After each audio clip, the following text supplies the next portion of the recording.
Começa agora, Paracuru, cidade que dança. Conversando sobre corpo e movimento. Mais um projeto cultural da rádio Marazul FM. Uma prova de amor a Paracuru. Apresentação, José do Vale Pinheiro Feitosa e Flávio Sampaio. Direção, Elder Gurgel. Com vocês, Paracuru, cidade que dança.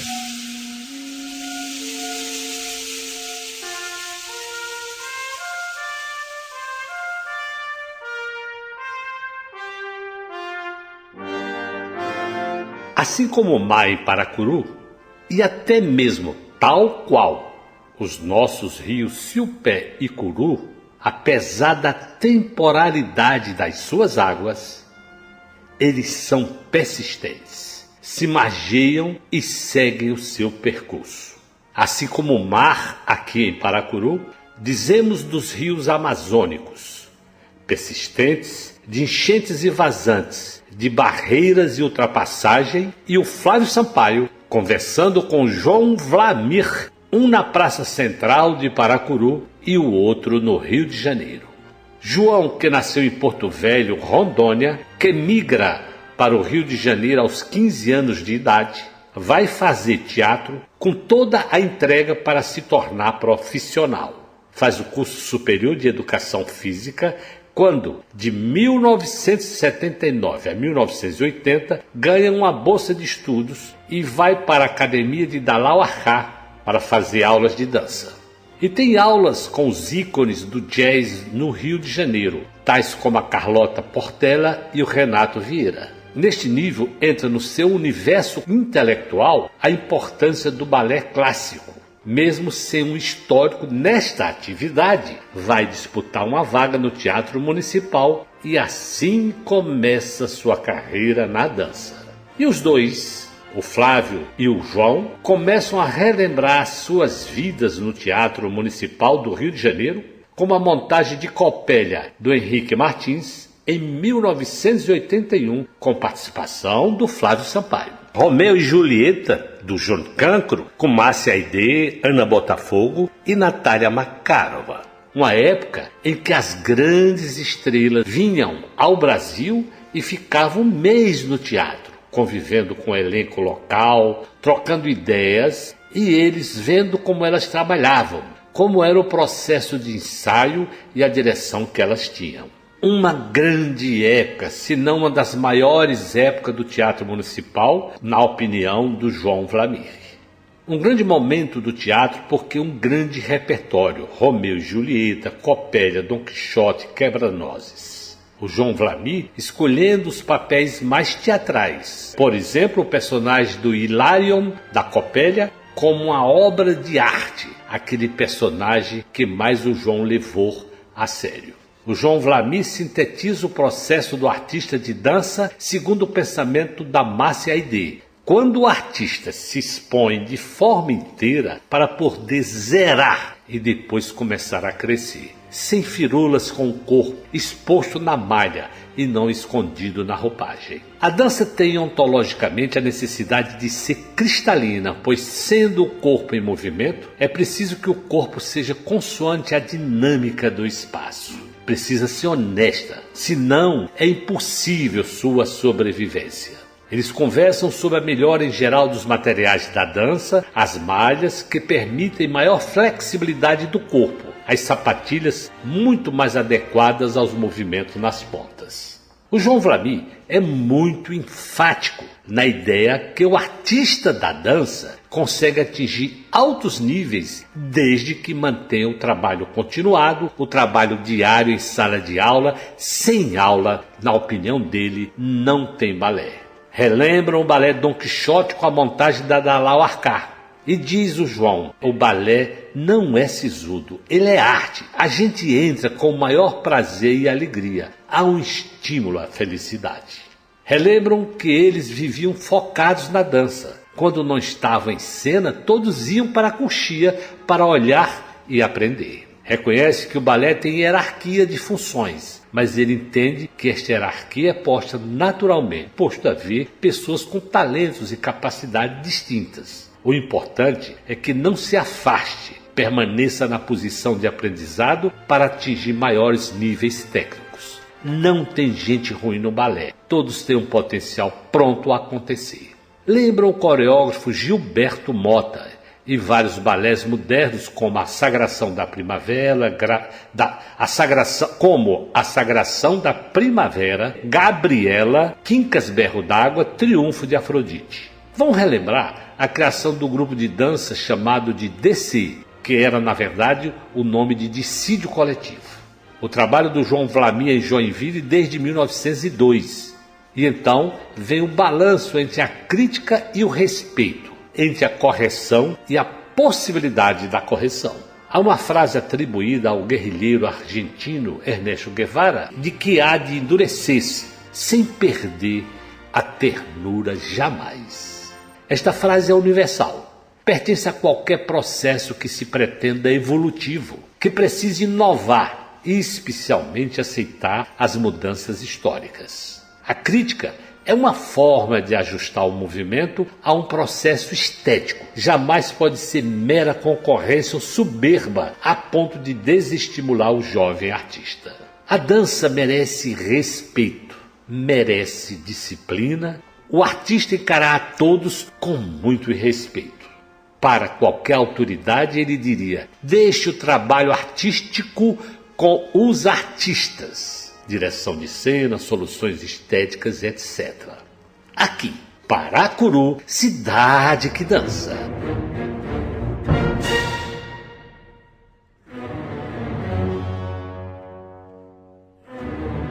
Querido companheiro de tantas noitadas no Teatro Municipal do Rio de Janeiro, seja bem-vindo a Paracuru e a esse programa Paracuru, Cidade que Dança, João Vlamir. Obrigado, Flavinho, querido, grande bailarino, grande amigo. Boa noite a todos. É um prazer estar aqui fazendo esse depoimento junto com esse amigo, grande profissional, Flávio Sampaio. Obrigado, Joãozinho. Me diz uma coisa, assim, me conta um pouco aonde é que você nasceu, em que cidade você nasceu e um pouco como é que foi a tua infância. Como é que esse menino se torna um bailarino, um ensaiador, um coreógrafo mais tarde? Bom, eu nasci em Porto Velho, Rondônia, em 56, ou seja, muito tempo atrás. Nem falar sobre isso, nem um pouco.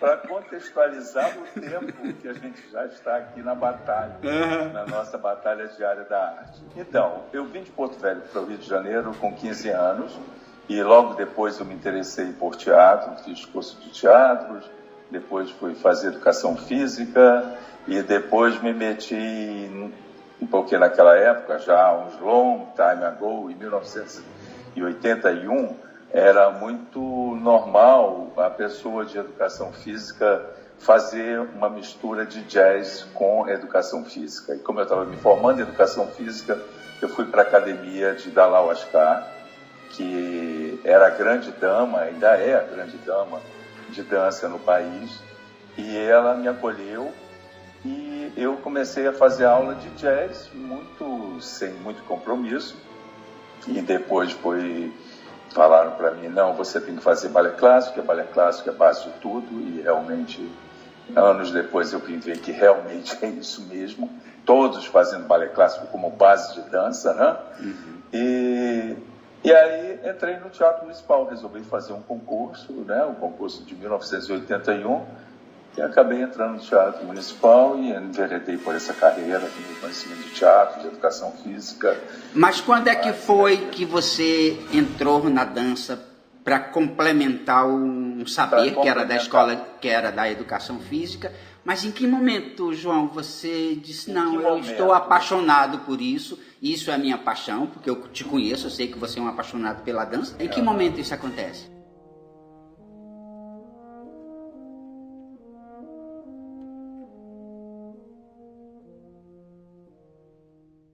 Acontece em 79, 80. 79 eu entrei na academia da Lauascar, porque lá eles aceitavam, davam bolsa para rapazes, na realidade, né?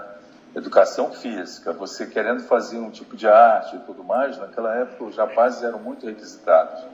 Então nós tínhamos bolsa na da Lauascar. E eu resolvi, falei, ótimo, vou ter uma bolsa, vou fazer sem compromisso para aprender jazz, né? Fiz com a Carlota Portela, que era a grande mestre de jazz daquela época. Sim. Depois fiz com o Renato Vieira, que foi meu grande amigo e protetor também. 2 grandes professores. 2 grandes professores maravilhosos. Eu tive toda essa base de jazz em 1 ano e meio. Depois eu comecei a fazer clássico. E aí eu falei mesmo assim, vai ter um concurso para o Teatro Municipal, mas a prova é a prova de clássico. Eu falei, bom, nessa época a gente tem coragem para fazer tudo, né, Flávio? Eu falei, mas você quer saber? Vou me lançar, vou me jogar, vou treinar essa variação. E eu e Clermont, não sei se você se lembra Claro. Que era um bailarino, que eu acho que já faleceu. Sim. E nós íamos assim, 10 horas da noite, lá para a Academia em Ipanema, só nós 2, colocávamos o som, um olhava o outro e um corrigia o outro na variação. Que bacana, cara. E em 81 entrei sem a mínima, né, perspectiva. Eu falei, vou fazer porque meus amigos todos do jazz estavam fazendo. Muita gente passou, muita gente não passou. E a gente fazia, não sei se você se lembra, a gente fazia a variação acho que era do Lago dos Cisnes, era a variação do Pas de Trois, do Lago dos Cisnes, a variação Sim. masculina. Sim. E logo você tem uma corrida e tem um tanlevé. Quando eu fiz o tanlevé, e é óbvio, né, eu vinha de teatro, todo expressivo, com uma vontade, uma garra de estar naquele palco imenso e tudo, nervosíssimo, mas assim, colocando meu lado todo ator para fora. A Márcia Ibê depois falando comigo, olha, eu te passei porque quando eu vi você entrar e já fazer aquele tanlevé, eu falei, esse não é um bailarino clássico de fato, mas é um bailarino que o balé clássico precisa para fazer papéis de caráter. E aí eu entrei por isso. Na realidade, em 1981, isso foi quando a Dalal Ascar assumiu a direção do Teatro Municipal do Rio de Janeiro, e que muitos críticos dizem que foi um dos momentos mais gloriosos daquela casa. Nós estávamos lá, nós sabemos que sim. Você estava lá já nessa época, não? Sim, eu entrei em 77. Pois é. Então você mais do que ninguém pode dizer que foi um grande momento glorioso. Sim. As pessoas falam muito assim. Por exemplo, para mim, Flávio, eu não tenho essa cultura de 78 para trás em dança.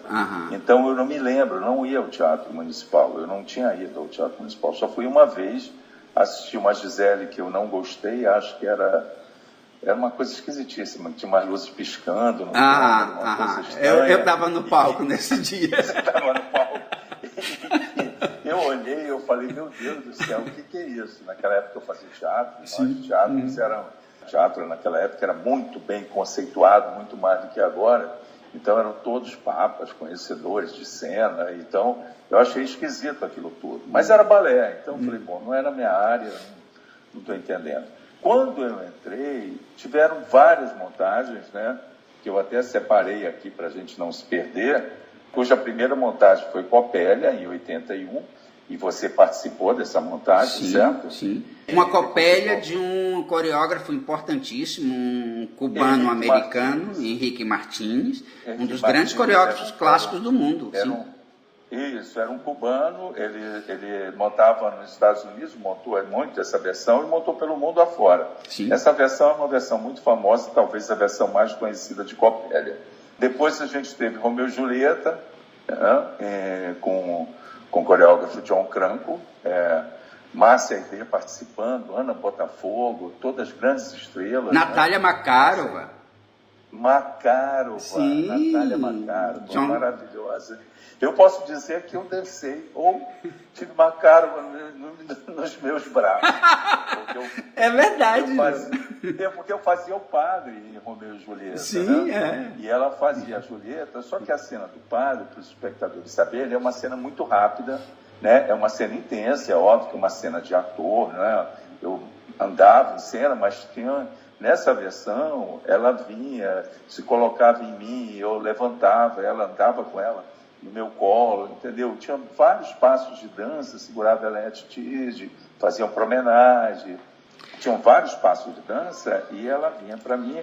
E assim, são grandes... Claro, você foi parte, né, da Makarova, você foi parte, né, da Márcia Aidê. Eu fui parte, né, de Márcia Aidê. Claro, somente isso, assim, Então, para as pessoas entenderem, João, só um minuto eu te peço, entenderem, essas duas pessoas que ao João se refere, elas são catalogadas como uma das 5 maiores bailarinas do século XX. Uma é brasileira, Márcia Aidê, que dirigiu inclusive o Balé de Stuttgart, e a Natália Makarova é russa e depois se instalou nos Estados Unidos. Foi a primeira bailarina do American Ballet Theatre durante muitos anos. Isso. São grandes estrelas. E o que é interessante, naquela época, grandes estrelas vinham e ficavam um mês ensaiando com a gente, um mês e meio. Então, elas não vinham só para dançar e ir embora, entendeu? Elas tinham toda uma carga e uma vivência no teatro que a gente conseguia ver como é que elas trabalhavam, ver qual era o processo de ensaio, ver a direção que elas tinham. Então, naquela época, eu chamo de uma época de grande aprendizado, para depois eu poder colocar isso em prática quando eu virei ensaiador do Teatro Municipal. Sim, então, foi uma época não só de estrelas, mas de grandes professores. Nós talvez tenhamos trabalhado com alguns dos maiores professores do mundo daquele momento. Isso. E aprendemos muito, né, Flávio? Tivemos um aprendizado muito grande e que hoje eu tenho certeza que você usa os aprendizados, eu uso os aprendizados dessa época, entendeu? Sim. Por isso que eu acho que realmente, eu concordo que seja uma grande época, se não a maior que o Teatro Municipal teve. Entendeu? Um dos momentos brilhantes.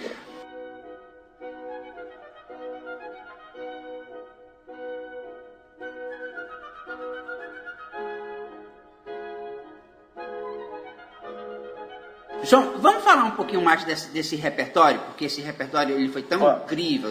Por exemplo, antes de Romeu e Julieta, a gente fez Copélia, que foi o primeiro balé da era da Lau. Depois a gente teve Dom Quixote, a gente teve talvez o balé coreografado pela Dalal Ascar, que eu mais amo, que é o Quebra-Nozes. Sim, mas em Copélia, a gente tinha o Denis Gray, eu acho que fazendo a sua maior atuação. Ele era um artista que me emocionava muito, eu ficava sempre na coxia assistindo. E eu sei que você era um bailarino, né, que tinha escolhido fazer papéis mais teatrais também dentro. De alguma forma, esse artista te influenciou na sua carreira? Muito, não só pelo amigo que ele era, pelo carinho que ele tinha pela gente, e muito particularmente por mim, a gente brigava e se amava muito, e eu aprendi muito, até quando eu tive que revezar com ele, né? Quer dizer, eu fui chamado para revezar, eu falei, meu Deus do céu, vou revezar com um monstro da dança de cena, entendeu?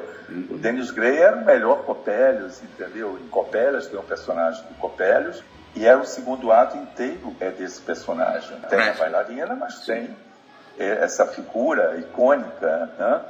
E que eu falei, meu Deus do céu, eu tenho que botar toda a minha carga teatral para fora, porque esse homem é um monstro sagrado da cena. E realmente ele fazia um Copélios maravilhoso, cara. Era uma coisa fenomenal que eu não conseguia fazer nem aos pés igual, mas eu fazia o meu Copélios, vamos dizer assim, diferente dele, mas assim, o dele era um absurdo, era muito bom. Eu aprendi muito com ele. Eu lembro muito do seu Hilarion. Dessa época eu lembro muito do Hilarion, porque você tratava aquele personagem de uma maneira muito pessoal sua. E é um personagem às vezes, muito copiado de outros. Quem fazia antes copiava muito. E você não, você conseguia imprimir uma personalidade sua própria. Era muito bacana ver o seu Hilarion. Flávio, aquele personagem eu vivi realmente com intensidade dessa carga teatral, né? Porque ele dançava no segundo ato, né? Para morrer, né? Uma variação dificílima. Para mim era muito difícil, porque todos os passos clássicos para mim sempre foram muito difíceis, porque eu não era um bailarino talhado clássico, entendeu? Eu fazia passos clássicos, mas fazia dentro da minha pouca técnica, vamos dizer assim. eu salvava as coisas, né? A gente tinha que agir muito, de uma forma muito, não esperta no sentido inteligente, tá? Para poder a gente se safar e fazer o passo, no mínimo, com dignidade. Então... Você está sendo muito... Não, estou sendo realista. Talvez a tua expectativa como bailarino fosse mais ampla, mas você sempre foi um excelente bailarino e você era completamente capaz de fazer qualquer papel mais clássico. Eu me dediquei que nem um louco, né? A gente vai se dedicando até no final... Depois vamos falar sobre isso, né, das sequelas, né? Mas a gente vai se dedicando porque a gente ama essa arte que a gente faz, com certeza. Mas, assim, teatralmente, cara, foi um personagem que eu me dediquei muito. Até quando eu ia para o intervalo entre o primeiro e o segundo ato, na coxia tinha amoras, porque eu achava que ele comia amoras silvestres. Olha que legal! Aquela coisa silvestre. Então eu comia, eu não conversava com ninguém, eu ficava na minha, quietinho. Foi o personagem que eu mais, vamos dizer assim, levei a sério, vamos dizer assim. Fiz com muita intensidade, até fora de cena. Aquelas maluquices que a gente, né, tem de ver a personagem. Mas e foi bom, eu me senti bem, as pessoas elogiavam, me senti muito bem fazendo. Acho que esse sacrifício todo valeu, e eu acho que a gente, para se dedicar a esse tipo de arte, né, os alunos, essas coisas todas, tem que ter entrega, né? Tem que ter essa entrega absoluta dentro daquilo que você propõe fazer. Seja para entrar em cena, para dar uma volta em cena. Mas você tem que estar presente ali. Quero falar disso. Até para que as novas gerações possam se espelhar um pouco em você, João. A gente faz parte de uma geração onde a gente começa a conhecer as grandes estrelas do balé internacional, que começavam a dividir o palco conosco. E eu lembro, assim, dos meninos, você, nós éramos todos muito meninos, mas que a gente às vezes brigava para ficar na mesma barra que Fernando Borrondes, porque a gente queria saber como é que ele trabalhava, como é para que a gente pudesse aprender com isso. Às vezes participava, como eu só participava do primeiro ato de Romeu e Julieta, mas eu ficava até o final, porque eu queria ver a Marcia ou a Macarva descer daquele túmulo feito um lenço de seda. Como é que elas faziam isso? Eu queria aprender, né? E eu acho que você também fazia isso. A queda do túmulo, você falou da queda do túmulo da Márcia Aidê, que a Ana também fazia, a Ana Botafogo fazia muito bem, né? Sim. Era um derretimento, né? Uma água, né? Escorria, né? Escorria pelas mãos. Era fantástico as pessoas fazer que estão nos ouvindo, é a cena final de Romeu e Julieta, entendeu? Quando ela acorda e descobre que ele está morto do lado dela. Exatamente. E aí ela se suicida, não é isso? Sim. E aí ela escorrega, mas é uma escorregada de um negócio de 1 metro, quase 2 metros de altura, uma coisa alta, e ela escorrega, vai até o chão. Eu me lembro que assim, antes de ter essa cena, a gente ficava ali e conversava com a Márcia Aidê, né? E tem uma coisa muito interessante que eu acho que é legal para os ouvintes, entendeu? E a gente perguntava tudo para a Márcia Aidê e ela, muito solícita, sempre respondia tudo, entendeu? E a gente perguntava exatamente essa cena, que a gente estava sentadinho ali no túmulo, né? Antes de começar, no intervalo, e a gente perguntava, mas como é que você faz, não sei o quê? Ela falava assim, eu penso só em derreter inteira. Meu corpo derrete, minha mente derrete, tudo derrete e eu não sinto dor nenhuma depois. Eu vejo que eu só fico machucado em alguma coisa, mas não sinto dor, entendeu? Como se estivesse desfalecendo mesmo. Aí eu aproveitei e perguntei para ela, como é que se controla no bailarino, né?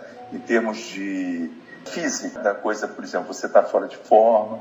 Ela falou, João, é o seguinte, quando eu estou me sentindo fora de forma, isso, Márcia Aidê, estrevíssima falando, eu coloco uma malha inteiriça branca de lycra, com punho e até os pés, toda branca, e vou fazer aula.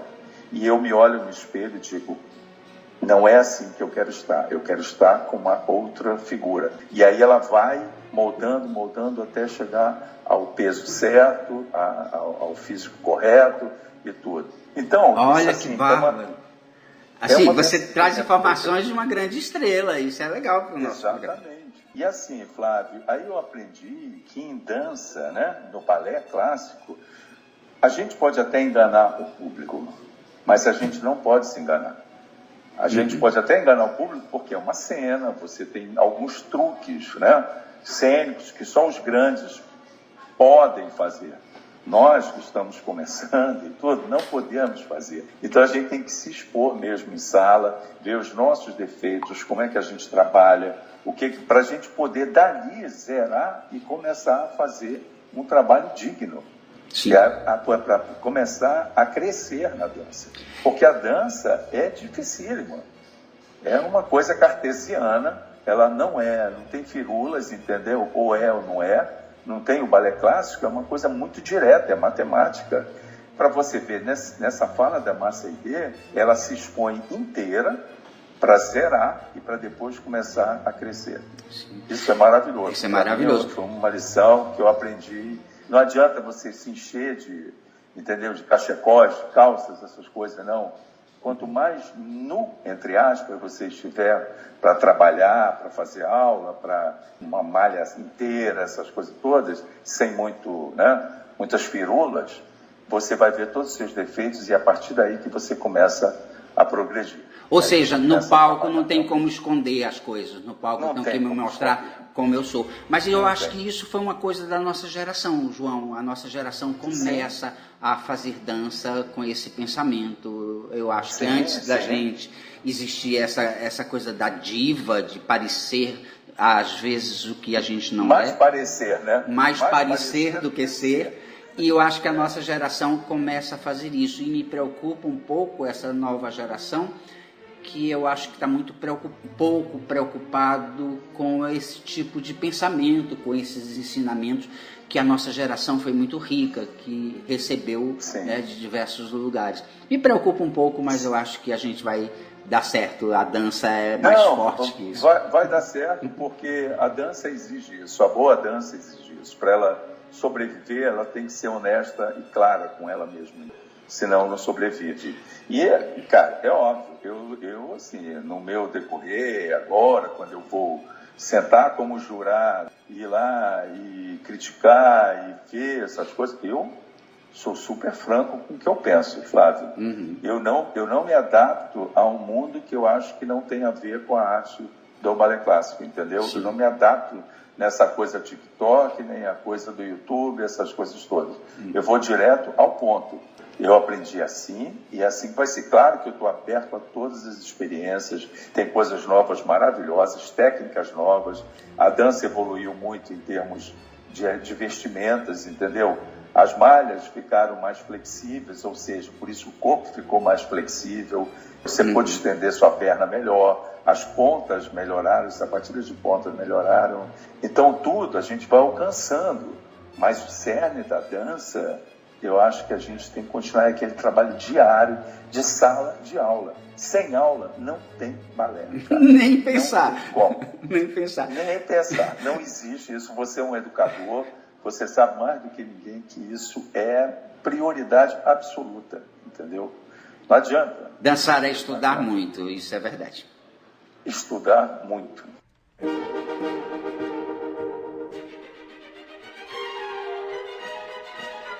João, vamos falar de um outro balé que foi muito importante para a gente nessa época, porque depois eu quero te pegar o João coreógrafo, o João do DC, que é maravilhoso.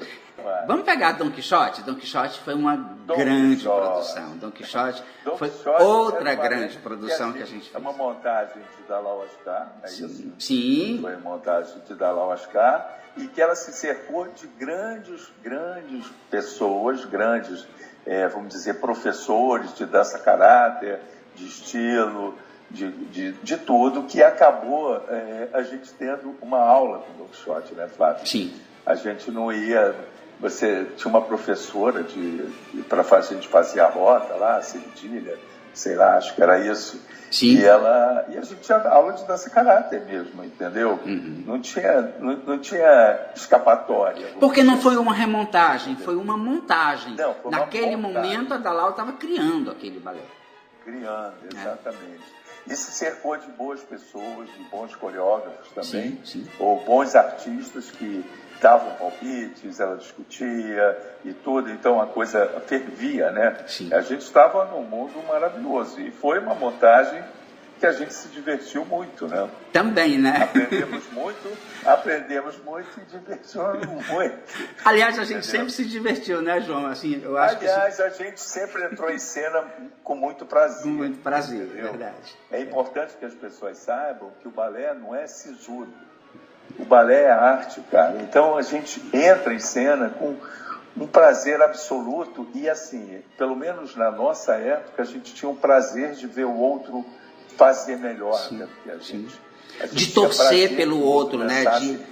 De olhar a Cecília Cash, olhar a Ana Botafogo em cena e a gente dizer para nós mesmos, nós somos felizes por estar do lado dessas duas grandes estrelas, né? De olhar elas dançando com Fernando Burrones, com pessoas que são reconhecidas Burrones, internacionalmente, e serem grandes noites de teatro, sim.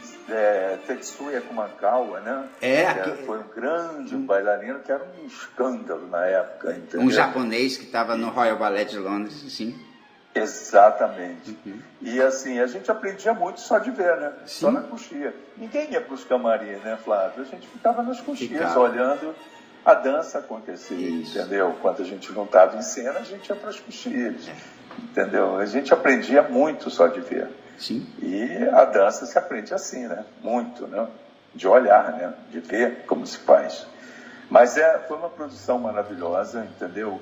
Eu acho que eu fiz Gamacho, para variar, né? Um papel de caráter. Eu fiz Ciganos, fiz Rei dos Ciganos, outro papel dificílimo, né?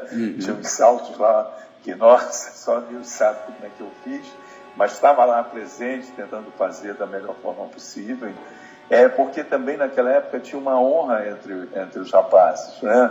A gente tinha que fazer bem. Você era escolhido para um papel, não era para ter teu nome no programa, era para você fazer bem, até para os seus colegas, entendeu? E os colegas dando força. Eu me lembro era um desafio, né, estar naquele elenco, porque assim, a companhia é muito grande, você podia não estar no elenco. Exatamente. Sim. Você podia não estar no elenco. E a gente sabia, balé clássico tem essa coisa da hierarquia.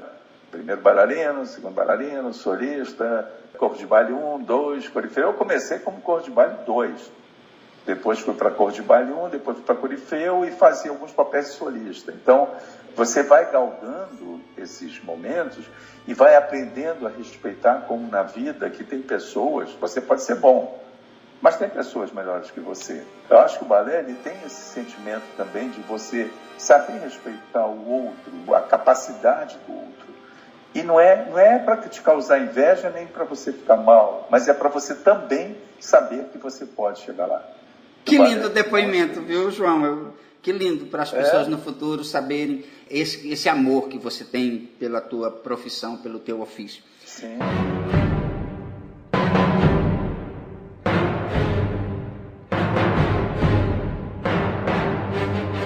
João, vamos falar nessa época você tem uma curiosidade enorme, você é curioso com a coreografia, você também quer desbravar um pouco a dança contemporânea, né? A gente vivia numa companhia onde a maioria dos balés eram clássicos, a gente dançava coisas contemporâneas. Todos eram clássicos, a gente dançou Sagração da Primavera. Isso, sim. Você estava na companhia? Estava. Eu me machuquei nesse balé, foi quando eu parei de dançar. Bom, é um balé que não foi para a cena, né? Não sei se você se lembra. A gente ensaiou, muitos se machucaram. Eu acho que até eu também me machuquei na época, mas ele não foi para a cena. Houve alguma coisa esquisita no balé. Tinha Ritmetron também, que era uma coisa mais moderna. Você dançou Ritmetron, sim. Ritmetron do Arthur Mitchell, sim. Gabriela, você chegou a dançar? Dancei, Gabriela, claro. Dançamos Gabriela. Você de paletó e eu de homem do povo. Você era da elite baiana, eu não. Eu era da retirância. Eu era retirante. Você era retirante, é verdade. Então, esses balés eram balés mais com toque moderno, né? Naquela época não tinha contemporâneo, era mais moderno, né?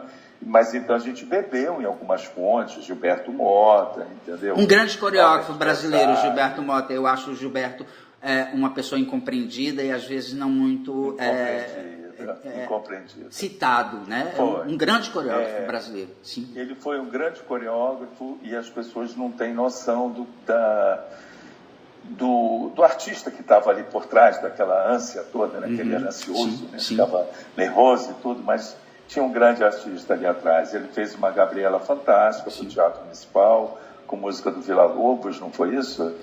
E foi... Música do Villa-Lobos? Não, desculpa. Não foi Villa-Lobos. Bom, a memória falha, tá? Ele fez um outro balé que chamava Quincas Berro d'Água, que também era da literatura. Não cheguei a dançar, você dançou. Sim, que você também dançou, foi fantástico esse. Mignone, não é isso? Sim, do Francisco Mignone. Mignone. Francisco Mignone, o compositor, não sei. Sim. Bom, só sei que você dançou esse balé, que eu já ouvi falar bem pra caramba desse balé. Eu não cheguei a ver o Quincas, mas ouvi falar que tinha sido um grande balé mesmo. E, cara, assim, a gente bebeu em várias fontes, né? Mas como é que surge o DC? Quando é que você pensa assim, eu quero criar uma companhia de dança? Antes disso, só queria falar do último balé moderno, vamos dizer assim, que se chama Triunfo de Afrodite, que você dançou. Entendeu? Que, cara, que assim, pra mim foi o marco de dança. Eu falei, é isso que eu quero fazer, entendeu? De um coreógrafo iugoslavo, meu Deus, o nome dele agora também me fugiu a cabeça. Sparenblek. Milko Sparenblek. Isso, exatamente. E remontado pelo Jean-Marie Dubroux, que me deu muita força. Eu fazia um dos personagens principais lá, acho que era, sei lá, se era irmão, tio, acho que era tio, estava mais para tio do que para irmão. E era assim, eu me senti artista em cena. Sim. Me senti dançando em cena. Mas, assim, era um grande balé aquele lá. Completo. Sim. Porque não era só cena, era dança mesmo, dança expressiva, entendeu? Os movimentos eram teatrais, mas todos dançados, com técnica, e era maravilhoso o balé. E você tinha que dançar como você era, eu acho que tinha que imprimir ali o seu sentimento àquele personagem, era interessante. Exatamente.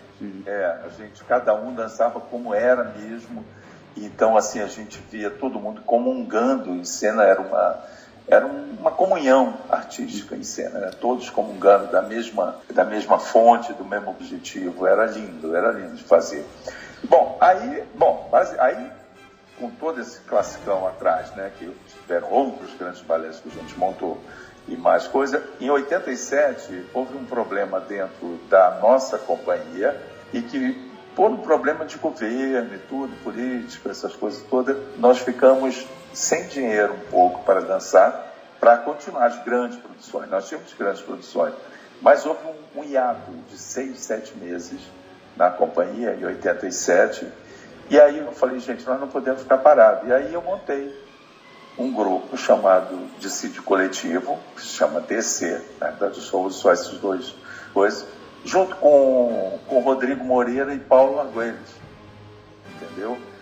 E aí eu não sei se você ainda estava na companhia. Não, eu estava de folga, eu tinha me machucado e eu estava naquele processo de me tornar professor. Mas eu sempre achava que DC era depois de Cristo. Né? E quando eu descobri que era dissídio coletivo, eu achei genial, porque era o que a gente vivia naquele momento. Por quê? Exatamente. O nome veio, porque era assim, primeiro nasceu como um grupo sem nome. Ninguém tinha falado, gente, deixa sem nome mesmo e vamos embora. O importante é o grupo existir. Só que a gente estava fazendo na época, era o dissídio coletivo, o tal do dissídio coletivo. E a gente não sabia o que era o dissídio coletivo. Nós, como artistas, nós éramos assim, conscientes de todas as situações, mas nós não fazíamos política nem politicagem, nós estávamos além disso, entendeu? Então, naquela época, surgiu esse termo, todo mundo falava, mas vai ter o dissídio coletivo. Eu falei, quer saber? O nome vai ser dissídio coletivo mesmo. Então, pronto, aí ficou DC. E aí, nós juntei com esses dois, com o Paulo Arguelles e o Rodrigo Moreira, já falecido, e começamos a trabalhar muito pouco, muito devagarinho com as próprias pessoas do teatro, próprios solistas do teatro. Aí outro dia, ficamos, né, depois disso, fizemos bastante coreografias, eu ficava mais na parte da direção. Te confesso que eu não gostava muito dessa coisa coreografia. Eu gostava de tirar dos bailarinos o que eles tinham. Então, o que eu era? Eu era um organizador de movimento, não era muito coreógrafo, né? Aquele coreógrafo que leva as coisas já, tudo certinho, tudo. Não, eu fazia uma outra leitura do movimento. Exatamente, e era uma coisa nova, porque as pessoas gostavam né? Eu aprendi isso lá por isso que eu queria falar do Triunfo de Afrodite. Sim. E eu pegava das pessoas o que elas tinham de melhor e colocava elas em cena. Por isso que todas que entravam em cena no DC eram boas. Não é porque todas elas tinham talento, mas às vezes era um talento escondido para o próprio teatro municipal. E quando a gente se apresentava fora como grupo de dança, de sítio coletivo, você falava assim, mas essa bailarina está onde? Onde é que ela está? Onde é que ela existe? Entendeu? Todos os diretores que chegavam e professores falavam, nossa, mas fulana é boa pra caramba, né? Resultado, Flávio, eu aprendi que assim, não tem gente ruim no balé, gente que não possa dar. Resta saber como você vai tirar das pessoas o melhor que elas têm. Claro. Apresentar o que elas têm de melhor, entendeu? E elas têm. E isso é muito gratificante. Eu continuei a trabalhar nesse nível e fui trabalhando assim. Todas as minhas coreografias têm participações de todos, vamos dizer, quase que uma criação coletiva. Não é, porque senão vira uma bagunça. Mas é praticamente isso, vamos dizer assim. Eu cheguei a assistir alguns espetáculos do DC e a mim chamava muita atenção a qualidade da cena, sabe, João? Como vocês tinham um cuidado enorme, não só com o elenco, mas com a luz, com o figurino, que aquilo pudesse compor sempre uma cena. E além assim, você tinha bailarinas que eram maravilhosas. Entrevistei uma aqui que falou muito bem do DC. Quem foi? Você lembra? Ela hoje está na Inglaterra, Daniele Cardim. Dani Cardim, maravilhosa, dançamos. Dançamos bem, dançamos.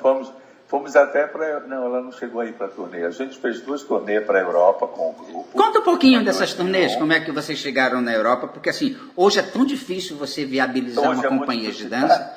Até eu fico me perguntando, porque em 2001 nós fomos chamados por um produtor que a gente conheceu, ele foi assistir um espetáculo nosso, chamado Rio 24 Horas, que era ali no Teatro Vila Lobos, aqui no Rio, que é um teatro que pegou fogo e tudo, estão tentando reaver. Era o melhor teatro para dança alternativa, vamos dizer assim, que não fosse de grande companhia, mas que fosse para grupos. E ele foi lá ver, gostou do espetáculo e falou, olha, eu queria levar vocês para uma turnê na Europa, mas basicamente na Alemanha, em várias cidades da Alemanha. Cara, assim, foi facílimo, não foi difícil. Naquela época foi facílimo, até porque o governo também ajudou na compra. Eram 12 pessoas, 9 passagens, o governo deu as passagens para a gente, porque a gente ia representar o Brasil também. Sim. Não era representar oficialmente, mas a gente estava representando, eram brasileiros. Estava levando o nome do Brasil naquele grupo. O nome do Brasil, entendeu? E aí, em 2004, a gente o grande produtor resolveu repetir também essa turnê. Já foi um pouco mais difícil, já não tinha mais um apoio mais tão grande do governo, acho que a situação não estava boa do país, mas nós fomos e posso falar, ganhamos bem pra caramba, entendeu? Fomos super bem recebidos. Por onde a gente passava, a gente deixou uma carga muito grande de amor, alegria, espontaneidade e qualidade no trabalho. Então foi muito legal. A partir daí, a gente começou a fazer produções mais para cá, para dentro, pequenas produções, entendeu? Que a gente não tinha como suportar 12 bailarinos, como pagar 12 bailarinos. A gente não tinha essa estrutura, né? Que tem alguns grupos, como o Grupo Corpo, Débora Coker, que os bailarinos recebem mensalmente para viver aquele grupo. A gente se reunia por projeto. Tem um projeto tal, ganhamos um edital tal, vamos fazer. Então, e aí a gente fazia, Flávio. Então, começamos em 2010, 2011, 2012, 13, 14, tudo foi projeto financiado, mas era assim, Aí eu chamamos Ana Botafogo, trabalhando com Ana Botafogo, Laura Prochê, Bettina Dalcanali. Grandes estrelas da dança brasileira. Mais projetos de alto nível, sim, entendeu? Então nós ficamos trabalhando assim. E hoje em dia o DC existe. Só que, por exemplo, agora acabei de colocar 2 projetos para ver se passa em editais. Vamos embora, vamos ver se acontece. Nesse retorno da cultura que a gente está começando a perceber que vai existir. Eu torço muito para que exista, porque nós passamos momentos terríveis. Não, momentos terríveis. Sim. E assim, me deu um desânimo brutal. Eu nem queria mais colocar projeto, que eu falei, isso não aprova, não estão nem aí. Então, esses anos da pandemia e por aí, esse último governo, eu não coloquei projeto nenhum, não me deu ânimo de fazer nada, nem aqueles projetos de vídeo, de coisa, né? Na pandemia não me deu vontade de fazer nada. Confesso que eu fiquei desanimado, sem alma, sem vontade.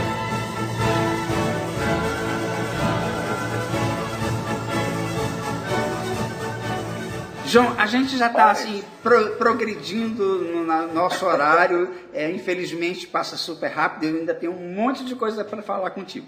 Pois é. Você é uma celebridade em Joinville, eu conheço a sua trajetória, estivemos juntos algumas vezes. Você é uma celebridade naquele festival, eu fico muito impressionado. Bom, conta um pouco assim, como é que foi o teu trabalho em Joinville? Há 300 anos, é muito tempo, né? Desde 2000, até estava pensando nisso, Flávio, não me lembro mais, só sei, eu fui antes de 2005, com certeza, 2004, 2002, fui chamado para ser jurado e tudo, em 2007 me chamaram para fazer a noite de gala de Joinville, dos 25 anos de Joinville, que foi uma noite que eu particularmente acho maravilhosa, no meu íntimo, eu gosto muito, é um trabalho assim que eu fiz, de chamar pessoas que participaram dos 25 anos e fazer um popurrí desses bailarinos, como é que eles estão, como é que eles eram, entendeu? Então, foi assim um trabalho que eu tenho um carinho imenso, que a gente fez, entendeu? E aí continuei. Aí, em 2011, fui chamado para a televisão, através de Joinville mesmo, para participar de um programa, que era o Se Ela Dança, Eu Danço, do SBT. Que também é outra parte da tua vida, que te tornou um astro pop. Você virou um astro pop a partir dali. Olha, o astro pop, mas é assim, Fábio, o astro cara, televisão, né? A televisão te joga lá em cima e depois te esquece completamente. Normal, eu já sabia, porque eu já vinha de vários processos, né? A gente, em dança, aí voltamos de novo para falar sobre aquela educação que o balé clássico dá. Um dia você está ali em cima fazendo um papel, outro dia você está fazendo aqui atrás um corpo de baile, outro dia você está lá de pássaro planta, de pássaro pedra, sem se mexer em cena, só fazendo um cenário. Mas as coisas boas que a gente faz ficam impressas no corpo da gente, na memória assim, das pessoas. Flávio, também. Eu acho assim, tudo que a gente fez foi legal pra caramba, entendeu? Tudo que a gente fez, mesmo entrando, dar uma passada em cena e acabou, foi importante na nossa vida. Acho que não tem momentos ruins. Não me arrependo de nada. Para mim, eu dou graças a Deus, só tenho momentos bons.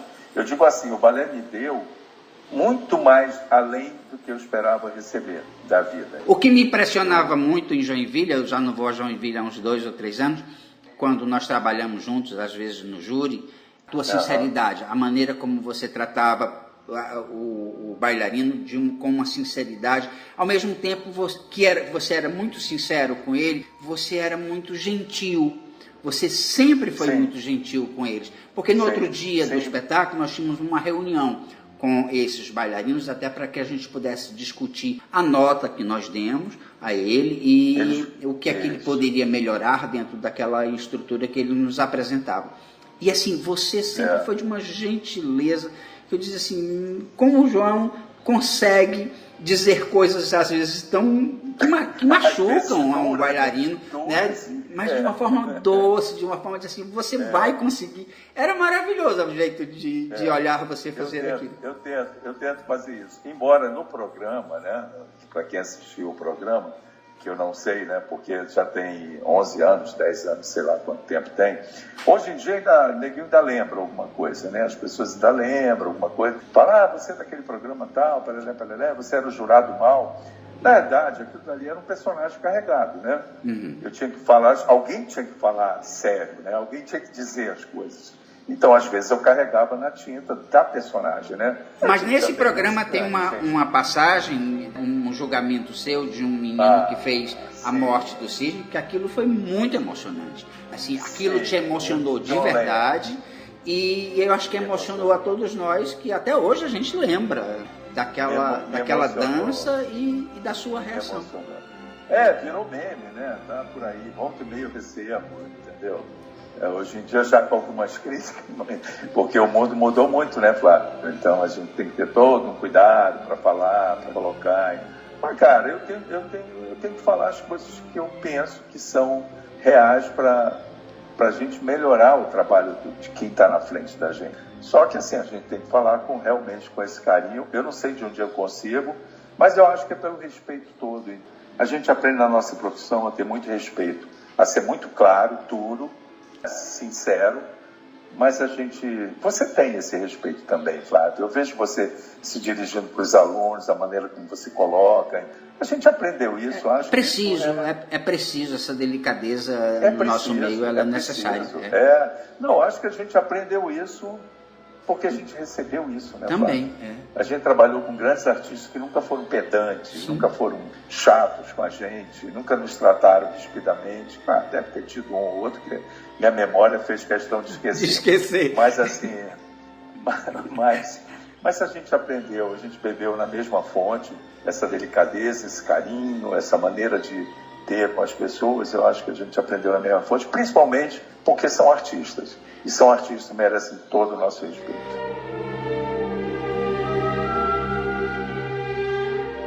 João, hoje você é um dos principais ensaiadores do Balé do Teatro Municipal do Rio de Janeiro, que é a casa guardiã de uma tradição da dança clássica, principalmente de um repertório romântico. É diferente do tempo em que você aprendeu a fazer isso para um tempo onde você hoje tem que ensinar isso? É diferente lidar com o artista? Ou não? Ou você disse, nós continuamos do mesmo jeito? Não continuamos no mesmo, não continuamos no mesmo. Muitas coisas mudaram, Flávio. Muitas coisas mudaram. Eu não estou mais ensaiador, é simples. Mas não é porque não estou mais, é porque eu me aposentei do Teatro Municipal, entendeu? Então, assim, me aposentei antes da pandemia. E assim, eu já estava trabalhando mais no cargo de direção, que era um cargo de coordenador artístico, que era um cargo mais que ficava um pouco fora do meio do dia a dia do balé. Mas o dia do balé já não está me interessando muito, porque as coisas mudaram profundamente. Eu não sei aonde vai, só sei que a dança merece respeito, merece disciplina, merece um encarar do artista com muito respeito a todos, do artista para o artista, do artista para a direção, da direção para o artista, entendeu? E tudo isso eu estou vendo muito nublado, meio confuso, entendeu? Mas eu espero que melhore. Sinceramente, eu acho que a arte sempre há de vencer, entendeu? Sempre. Você viveu 40 anos dentro da maior companhia de dança brasileira. O que é que você gostaria como artista, como uma pessoa que viveu tanto tempo dentro daquela casa, se você tivesse a oportunidade de dizer para alguma autoridade de gestão pública, o que é que você falaria para essa pessoa em relação àquela casa? Eu diria, deixe o trabalho artístico com os artistas. Deixe o trabalho dos artistas com os artistas. Deixe a direção ser de artista. Deixe a coordenação ser de artistas, entendeu? Não misture política. É bom para administrar o teatro, fazer a política, vender o nosso trabalho. É sempre bom ter administradores de fora e tudo. Mas, quando chega na parte artística, não façam politicagem. Senão, a gente cai num buraco que vai ser difícil de erguer. Para a gente terminar nosso programa, infelizmente, assim, 1 hora passa rapidinho. Também nos últimos anos a gente experimenta um crescimento dos bailarinos brasileiros surpreendente. Hoje nós temos grandes bailarinos brasileiros nas grandes companhias de dança do mundo, né? Nós tivemos um primeiro bailarino do Balé Bolshoi. O que é que você diria para um garoto de uma cidade de praia do interior do Ceará, para que ele pudesse chegar lá, para que ele pudesse chegar numa grande companhia, enfim, fazer o seu sonho virar realidade? Qual seria o seu conselho? Sim. Para mim é o seguinte: trabalhe, trabalhe e trabalhe, faça muitas aulas, não perca o foco. Não é porque está numa cidade praiana ou não, sabe? Eu acho que a gente tem que focar o que ele quer. Hoje em dia, com todo o conhecimento, com todo o envolvimento que a gente tem através das mídias, essas coisas todas, a gente pode ver como é que está o mundo. Antigamente a gente não tinha esse tipo de envolvimento, mas hoje em dia a gente já tem.